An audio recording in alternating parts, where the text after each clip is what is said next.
Bueno, buenas tardes a todos. Para empezar, quiero presentar a Manuel Lozano Leiva, aunque yo creo que la inmensa mayoría de los que estéis aquí, si no todos, ya le conocéis porque es uno de los divulgadores científicos más conocidos y una referencia a nivel nacional.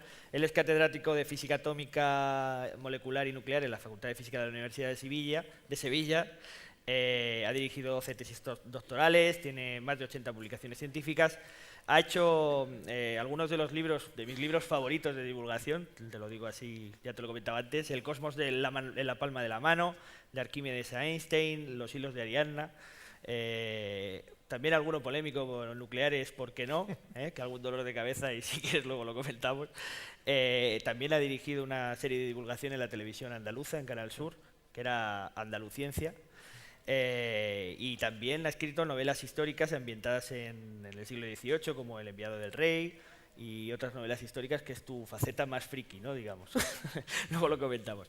Bueno, y sin más, toda una vida dedicándote a la comunicación de la ciencia, y me has dicho hoy que has empezado a ver hace poco The Big Bang Theory, ¿no? Sí, bueno, buenas tardes. Esto es impresionante, ¿eh? Yo no he visto tantas personas juntas interesadas en la ciencia a la vez, ¿no? Así poco a poco.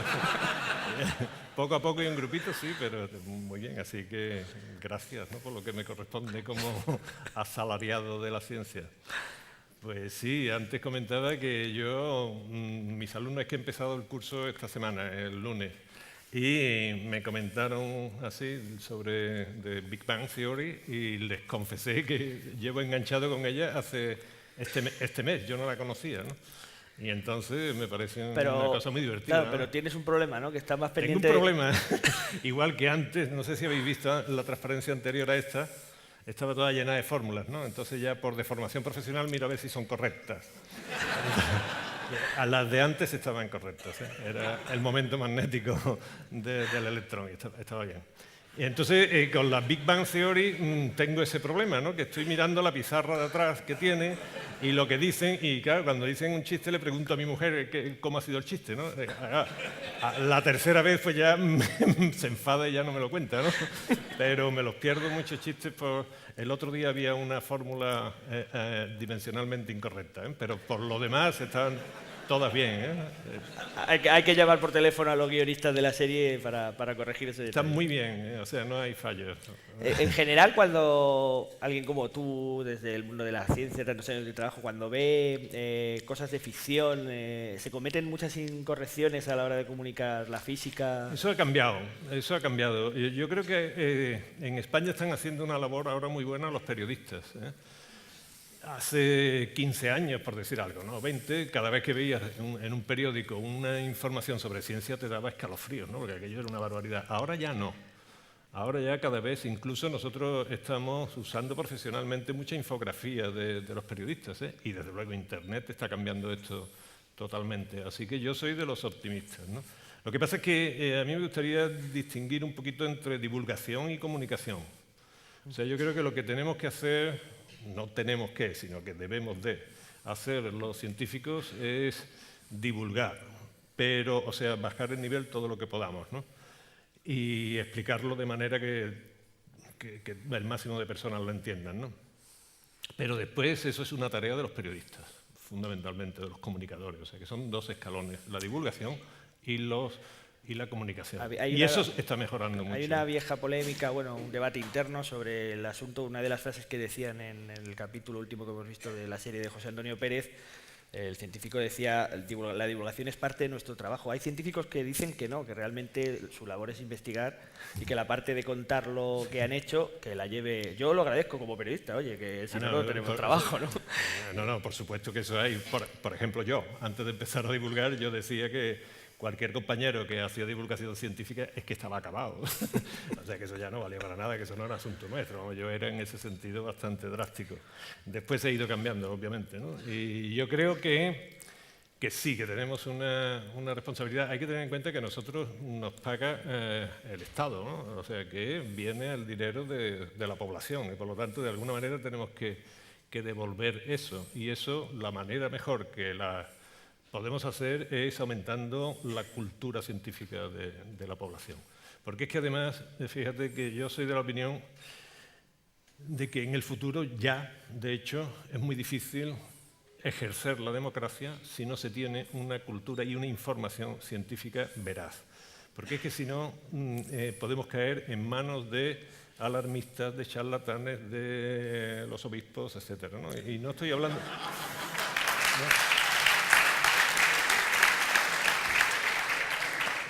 No estoy hablando en broma, ¿eh? O sea, fijaros, yo puse el otro día, con esto de materia, puse un ejemplo que creo que define bastante bien esto de la democracia y la ciencia. Fijaros, en Sevilla, en el Hospital Virgen de Rocío, magnífico nombre para lo que voy a contar. No, en serio. Se hizo una operación, no sé si tuvisteis noticia, hace unos años, de manipulación de óvulos para una madre humilde de Algeciras que había que implantárselo para salvar la vida de un hermano que tenía un problema genético que tenía unos 2 o 3 años de vida. Entonces, Ontiñolo, que era el médico que dirigía el equipo de 24 personas, me confesó que él a lo que tenía miedo de verdad, pero pánico, era que la campaña a la que estaban sometiendo los obispos en contra de aquella operación afectara a 1 o 2 del equipo, porque si tenían objeción religiosa por aquella manipulación genética, la operación ya no se podría haber llevado a cabo. Entonces esto era una operación que se pudo hacer en Andalucía porque el Parlamento andaluz había hecho una ley que lo permitía. Y en cambio, bueno, el Parlamento andaluz tendrá todo el defecto que sea, pero es un órgano emanado del pueblo, es democrático, mientras que los obispos no. Entonces, la ciencia en este sentido, fue un éxito la operación, es algo que no se puede separar de la democracia. Incluso el sistema tecnológico y científico de España es un producto de la democracia. Entonces tenemos que pelear por él porque realmente en el futuro va a ser muy difícil, de verdad, ejercer la democracia si no se tiene una formación científica. En tu último libro...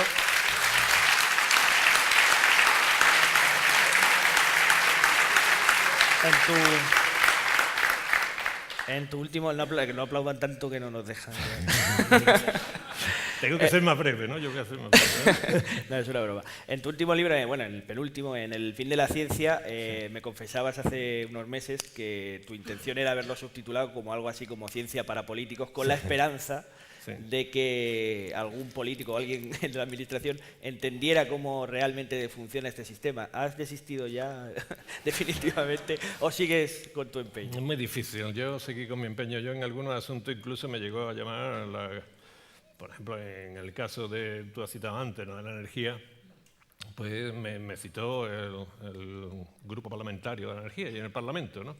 Es inútil. O sea, por más que les expliques, los que entraron con una idea preconcebida salieron exactamente con la misma. O sea que mi información fue absolutamente trivial, porque no le cambié la opinión a nadie, ni a favor ni en contra.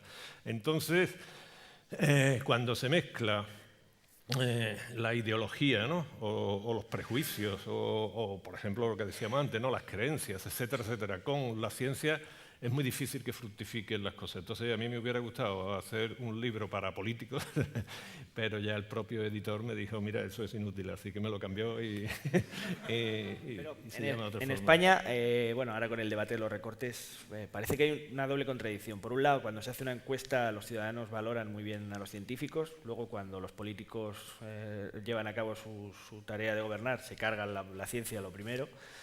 Y además de esa doble contradicción, parece que el que inventen ellos sigue todavía ahí. Lo llevamos en el código genético esto. Tú que conoces además bien otros ejemplos, Alemania. Yo creo que es que no se han enterado. O sea, yo creo que hay un problema de que, primero, no todos los políticos son iguales, ¿eh? O sea, que yo no soy de los que dicen que son todos iguales.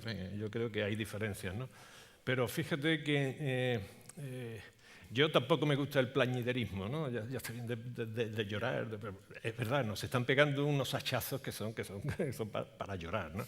Lo que ocurre es que de toda esta crisis yo creo que se pueden sacar cosas positivas, ¿no? Por ejemplo, el sistema de ciencia y tecnología ya lleva unos 30 años funcionando, ¿eh? Porque esto lo puso en pie, fijaros, aquí hay mucho joven, pero esto empezó, la Comisión Interministerial de Ciencia y Tecnología empezó con la UCD, tímidamente, porque eso eran políticos de verdad que se jugaban que lo fusilaran, ¿no?, al otro día.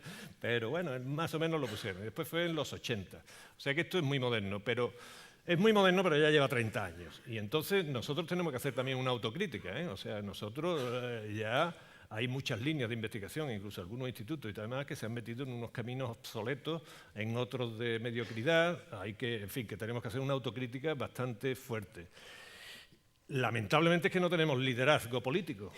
Y esto lo tendría que dirigir políticamente alguien que sepa, como el ministerio estaba ocupado en los años 80 por científicos de casta, ¿no? Y ahora no hay ni uno ni medio allí, o sea, porque no saben de qué va, ¿no? Entonces, si somos capaces de evitar infraestructuras, remodelación de departamentos que no son necesarios, etcétera, etcétera, y lo que hacemos es realmente un proyecto de insuflar al sistema, de inyectar al sistema gente joven, porque esto es así, y el que no entienda que la juventud en la ciencia es como en el fútbol, así de ramplón. Sí, porque tú dices que a partir de cierta edad ya es como Ronaldo, que no te puede meter goles, ¿no? Depende de la especialidad. Depende de la especialidad. Por ejemplo, en la mía, todo lo que se dice que en física y en matemática y en algunas de estas así más o menos vertiginosas, pues a partir de los 35 o 40 años lo que hace ya es dirigir, captar fondos, organizar, divulgar, etcétera, etcétera, pero meter goles no, ¿no? Es como el sistema de fútbol, es muy parecido, ¿no? Hay otras como puede ser la medicina, o puede ser otras ramas, ¿no? Que sí que son más acumulativas, ¿no? Pero todas ellas o le inyecta gente joven, que es lo más barato, curiosamente, ¿eh? Por ejemplo, una de las cosas que hemos hecho mal en el sistema de ciencia y tecnología, si habéis visto, es los edificios tan magníficos que tenemos. Por un edificio tú metes 30 Ramón y Cajal. ¿Sabéis me explico lo que es un Ramón y Cajal, ¿no? O sea, tú metes 30, no, metes un montón más. Entonces, pero claro, para eso hay que tener liderazgo político con respecto a la ciencia y la tecnología. Y yo creo que con un poquito de vista, si esto no se hace irreversible, podríamos salir reforzados, ¿eh? O sea que también se puede hacer una lectura positiva o intentar no vender. No, a la gente hay muchos chavales. Unos recortes y una crisis nunca es positivo. Tú me decías antes lo de las crisis, te daba un poco de risa porque el gran Mónico, sí, el último libro, decía que Mónico sí que vivió crisis, ¿no? Sí, no, se refiere Mónico, se llama un tipo que se llama Mónico Sánchez Moreno, que yo lo descubrí y escribí un libro sobre él para animar a los jóvenes en este país en tiempos de crisis, porque realmente comparada con la crisis que tuvo que sufrir este personaje, que sé que yo digo un poquito quién fue, sí, pues antes, yo creo... esto no es una crisis, sino que esto es una verbena, ¿no? Porque aquel Mónico tuvo que pasar, bueno, era un pueblerino que no salió de la escuela, de un pueblo de La Mancha, salió de la escuela muy jovencito y le dio por la electrificación, la electricidad, y entonces estudió por correspondencia un curso en inglés sin saber inglés. Y entonces, sí, pero el tipo terminó, o sea, se fue en alpargatas y descalzo para ahorrar unos zapatos. Estamos hablando de ese estilo, estamos hablando de final del siglo XX, del final del siglo XIX. Y el tipo termina en la guerra de las corrientes en Nueva York. O sea, y regresa a España a los 9 años de estar en Nueva York con más de $1 millón. Sí. Y además se pone y hace un laboratorio. Bueno, por ejemplo, uno de sus inventos fue un equipo de rayos portátiles, de rayos X portátil, y esos equipos los utilizó Madame Curie en los frentes de guerra de la Primera Guerra Mundial para hacer radiografía. Hicieron más de 1 millón de radiografías con sus equipos, de Mónico Sánchez, ¿no? Y crisis las que pasó él. La pérdida de Cuba y Filipinas, la Primera Guerra Mundial, la Segunda Guerra, bueno, la Guerra Civil, la Guerra Mundial, la autarquía, yo creo que le cogió hasta la de Corea, ¿no? O sea... Es que todas las crisis para él, ¿no? Y este tipo realmente, fijaros qué osadía tuvo, que se fue a su pueblo y quería montar el laboratorio eléctrico Sánchez, que se llamaba, que era el de más alta tecnología de España en ese momento, en un pueblo donde no había electricidad. Entonces, ¿qué es lo que hizo? Es decir, problema ninguno, se crea una central nuclear, una central eléctrica y ya le dio electricidad a todo el pueblo. Problema. O sea, quiero decir con esto, hombre, que los jóvenes ahora están en una situación dramática, por una parte, porque ahora se están yendo muchos no a formarse como me fui yo, sino a buscarse la vida. Y eso puede hacer que no regresen, ¿no? Porque se casen y pito y flauta, ¿no?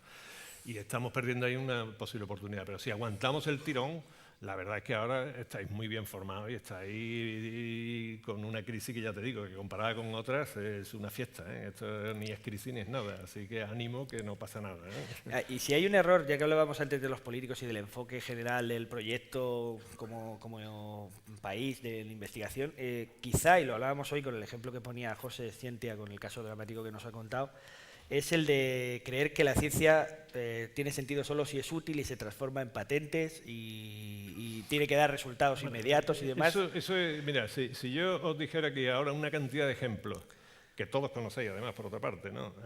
Pero, por ejemplo, el otro día hablaba yo, ¿sabéis de dónde salen las placas vitrocerámicas? ¿Sabéis de dónde sale, por ejemplo, las CCD, los dispositivos de las cámaras digitales y todo eso? Eso vienen de los grandes telescopios, de los observatorios más grandes del mundo. De ahí viene eso. Entonces, la astronomía, en principio, es la ciencia más inútil que hay, porque es observar el universo. Y, sin embargo, hasta de la ciencia más básica se obtienen resultados que aumentan la riqueza y aumentan el bienestar, ¿no? O sea, que eso de que la ciencia tiene que ser aplicada, no, señor. Hay una ciencia que tiene que ser aplicada, antes lo vimos, toda la ingeniería y todo eso, pero después casi todo, el transistor es un resultado de investigación básica, ¿no? Y como es un montón, el GPS, se puede hacer el GPS gracias a la relatividad general de Einstein, ¿no? Pero a ti, sin embargo, por ejemplo, la estación espacial de la que nos estaba hablando Huicho, a ti eso te parece un invento un poco inútil, ¿no? Que no bueno, es que una cosa que no ha dicho antes el compañero que habló de la Estación Espacial Internacional es que hasta ahí, ¿no? Me gustó mucho porque yo pongo énfasis de que esto del espacio me ha gustado mucho y además he aprendido mucho. Pero la Estación Espacial Internacional, por ejemplo, lo único que se diferencia esencialmente desde el punto de vista científico de un laboratorio en tierra es que tiene muy poca gravedad, como tú nos has dicho, pero es que la fuerza de la gravedad es 10 elevado a menos 36 veces más débil que la fuerza electromagnética, que es la que rige prácticamente todos los procesos que se llevan a cabo en un laboratorio. Entonces, ¿realmente se está haciendo una ciencia significativa arriba? Yo creo que no. A mí me gustaría preguntarte, que seguro que tú lo sabes mucho mejor que yo, ¿cuántos artículos científicos de verdad han surgido de experimentos realizados en la Estación Espacial Internacional? Entonces, desde el punto de vista científico, no. Tiene que haber otras razones, que son las que él nos ha explicado, pero de luego, científicamente eso no vale. ¿Tú en la universidad? ¿Estás de acuerdo? Perdona.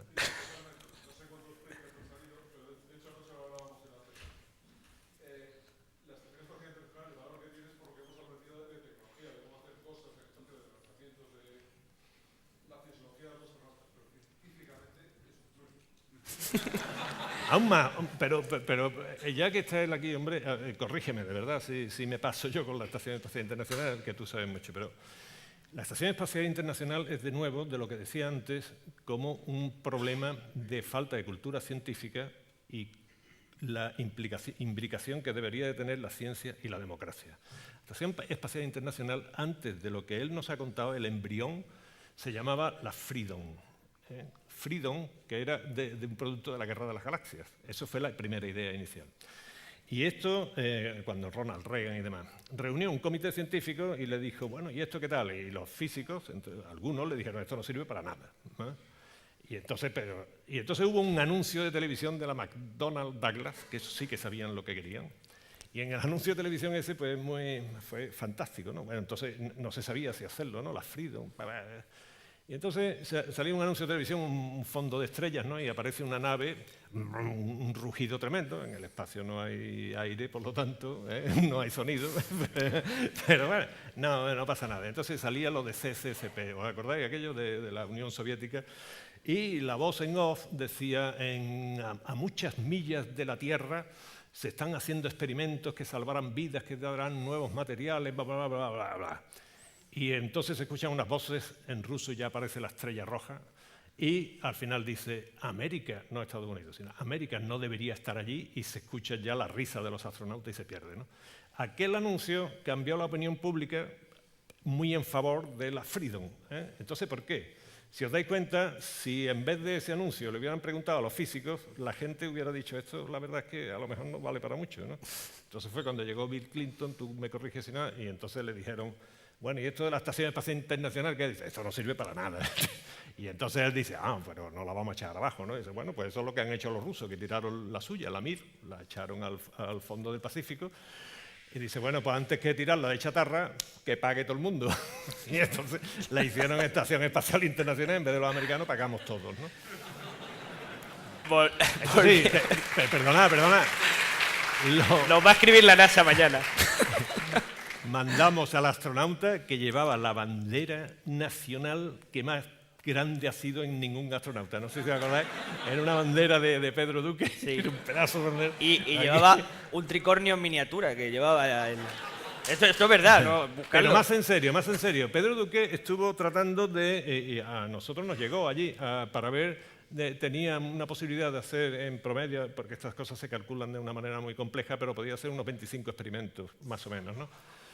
Entre todas las universidades, recibimos ofertas, yo recibí en mi despacho, no llegó ni a 17, vamos, tú me corriges, no había experimentos que hacer ahí, entre otras cosas, entre los ratones, como hay una diferencia, no daba, aquello no daba y la ciencia no tenía prácticamente ningún interés en mandar experimentos allí. Volviendo a la Tierra. A la Tierra. En la universidad, a los alumnos, la clase que tú les das son alumnos de tercero, es de física cuántica. ¿Cómo les explicas tú que no se pueden teletransportar? Porque, claro, lo habrán visto, o que la medicina cuántica es realmente eso que anuncian los chamanes. La mecánica cuántica, yo que llevo muchos años explicando mecánica cuántica, tengo por aquí algún alumno, antiguo alumno.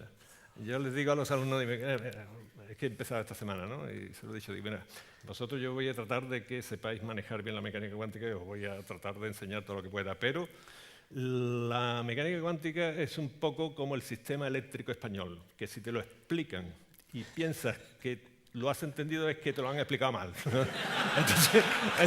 Entonces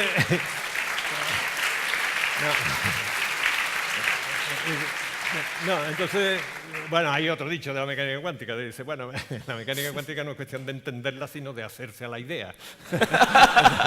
Entonces, es complicado, ¿no? Pero, sí. pero al final lo entienden, ¿no? Sí, y ahí ya está todo el asunto de que tú eres muy combativo contra las pseudociencias. ¿Crees que en general somos...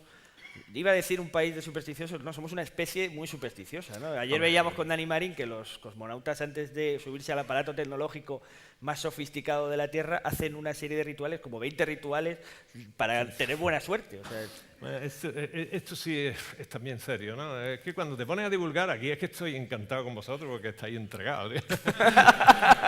pero hacer divulgación de la ciencia significa llevarte palos, ¿eh? O sea, yo me llevo unos palos, no os podéis imaginar, ahora estoy hablando en serio, ¿eh? O sea, en según qué foros, esto es agradabilísimo, pero en según qué foros te llueven piedras, ¿no? O sea, te llueven piedras porque como te metas con la pseudociencia, te atacan. Como te metas con alguna cosa mínimamente de la religión o algo de eso, te atacan. Como te metas con la energía, te machacan, ¿no? Como te metas con cualquier cosa, te pegan unos palos, ¿no? Con esto de la pseudociencia, esto es muy serio, ¿eh? Porque esto es... A ver, tenemos un problema y es que la ciencia nunca te va a pronosticar un feliz matrimonio, ni te va a consolar en la soledad, ni te va a dar esperanza para cuando la muerte se presenta. Esas cosas no las hace la ciencia. Entonces, ese terreno pues, lo aprovechan otros y claro, el género humano que viene de unas creencias que son muchísimo más antiguas, las creencias son inherentes al género humano y la ciencia tiene 500 años o 400, no tiene más. Entonces ahí estamos en desventaja y hay que pelear contra ellas tremendamente, ¿no? Pero está muy difícil, una anécdota, lo digo, ¿no?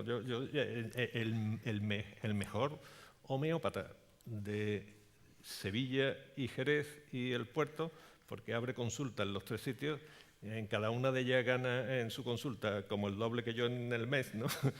Pues con este comparto nietos.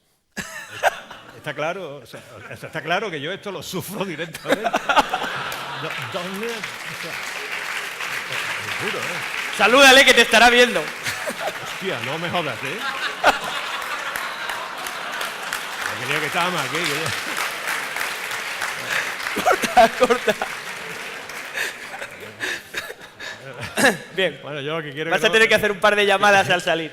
Que me vea mi consuegro no me importa, lo malo que me vean mis nietos. No, él sabe cómo pienso yo y yo cómo pienso él. Bueno, ya si quieres, para terminar un poco, ahora que hablas de nietos y estamos viendo el éxito de Naucas Kids, ¿crees que a lo mejor ha habido un enfoque o que debería reorientarse un poco cómo se han enseñado las materias de ciencia y esta separación también entre las artes y las ciencias, un poco artificial, ¿no? Bueno, yo participo algunas veces, me han invitado, ahora estuve en Donostia, ahora este mes, en esto de las dos culturas, ¿no? De un curso que está por aquí, ¿no? ¿Dónde está? Iñaco, allí. Allí, que él la ha organizado, ¿verdad? Y entonces hay mucha sensibilidad en el País Vasco, por supuesto, vamos, yo lo que sé de esta semana, y en España en general. Y ya conté allí que algunas veces, pues, se está avanzando bastante en esto, ¿no? Ya digo, en Donosti pues, se ha hecho un curso de verano sobre las dos culturas y yo creo que se está avanzando en este sentido. Por ejemplo, cuando una cosa que hacemos, ya hemos hecho unas 2 o 3 veces, Antonio Muñoz Molina y yo, él hablando de ciencia y yo hablando de literatura, ¿no? Por lo cual una pelea y se lo pasa a la gente bien, ¿no? Es decir que y va en serio, ¿no? Van en serio las peleas que tenemos él y yo, ¿no?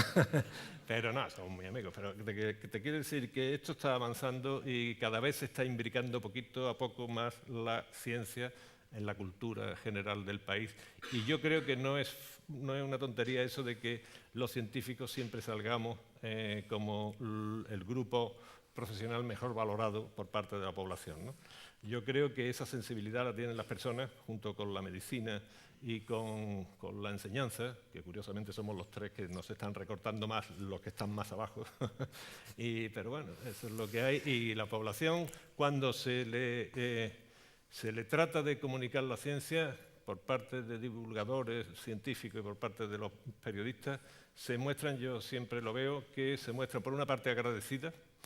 La gente agradezca que hagas un esfuerzo en explicarlo. Antes decía el compañero anterior que habló que todo se puede explicar y efectivamente no era Einstein, sino Rutherford el que dijo el ejemplo mejor en ese sentido. Dice, si a sus discípulos, ¿no?, de doctorado le decía, si explicas a un camarero lo que estás haciendo y no te entienden, lo tonto no es el camarero, sino lo que estás haciendo, ¿no? Es decir, que todo se puede explicar. Y la otra reacción que suelen tener las personas es, aparte de agradecidas, se suelen mostrar generosas. Entonces dice, bueno, pues es que el CERN cuesta tanto, un observatorio astronómico cuesta tanto y demás, y al final lo que te vienen a decir es decir, pues mira, pues para que se gasten otras cosas, esto no está mal empleado. Normalmente la gente son más generosa y tienen más vistas que muchos políticos. Bueno, y con ese mensaje yo creo que nos quedamos y hemos conseguido agotar el tiempo sin hablar de Fukushima, lo que quiere decir que el año que viene vuelves. No. A ver, Fukushima. No. Un aplauso para él.